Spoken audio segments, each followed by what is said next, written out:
Okay, this is the second part of the video. Um, this is the sixth and seventh phase of the spiritual awakening, as well as some tips to kind of give you so that you can cope and navigate the journey a little bit easier.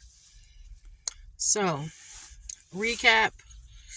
I went over the last five. We went over the first phase of questioning. It's kind of when you feel a void in life and you know there's more to it than what you're actually doing. Then the dark night of the soul. Third phase, the exploration phase. Then fourth phase, the self-love and settling phase. And the fifth phase is the building foundation. And then it brings you to phase 6, which I call surrendering. During this phase, you are literally learning to trust and relinquish every bit of control over the outcome of your life. You've done so much internal work. By the time you reach this phase, you have learned it's easier to just throw your hands up and not fight against it. Many people enter this phase kicking and screaming because it's hard. But you get humbled really quickly. You are now living in like a state of balance, peace, and harmony. You become very familiar with your true self and begin to ask the question, what doesn't serve me anymore? What is falling away, or who is falling away? What is emerging? And is my foundation strong enough to stay balanced through all of the change? Everything that was created by your ego disperses. This includes patterns, people, habits, and situations. I think this is the hardest second phase when it comes to the spiritual awakening, because we are literally taught from the time we begin to walk, maybe even take our first breath, that our lives are on a time clock. You have to do this by a certain age. You have to do this by a certain age, or then you're not considered successful. Everything must fit into a mold, and we must plan. That whole concept gets thrown out of the window at this phase, and you begin to settle into a mindset that everything happens when it's supposed to. You are to lean and trust that you are being supported, and God, or whomever you deem as your higher power, is working on your behalf, supporting, uplifting, and guiding you. You begin to understand that no matter what you do or where you go, you'll be provided for. The last phase I call shining your light. You no longer live in a mindset of pure ego. You are in a mode of doing nothing but spreading your light and love. You have come to understand that it's possible by just being you.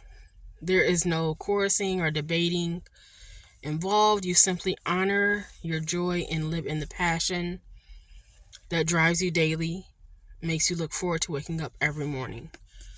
By doing simply what you love to do, or what you've grown to love to do, is one of the highest frequencies of love and happiness. And by committing to this, you shine your light and you uplift the world collectively. You know without a doubt, joy is your birthright, peace is your priority, and no one can take it from you.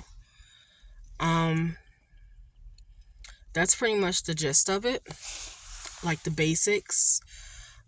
Tips on how to cope during your spiritual awakening is I have a few of them.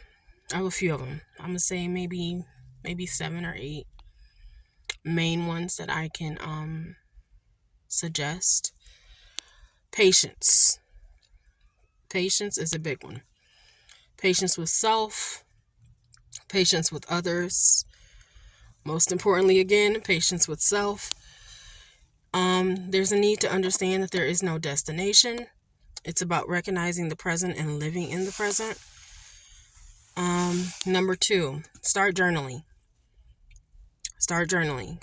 Write down every experience, every little thing that happens, every dream that goes on, every emotion that comes up.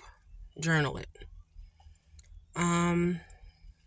3, salt baths. Salt baths help a lot. They kind of help clear your mind and your aura, give you an energetic reset. 4, try to stay away from processed foods. Incorporate more veggies and fruits. Number 5, spend time in nature. Ground yourself daily. And do breathing exercises as you ground. One that I simply like to do is just go out, stand in the grass, deep breath in, deep breath out. As I breathe in, bring my arms up over my head, and as I breathe out, bring them down.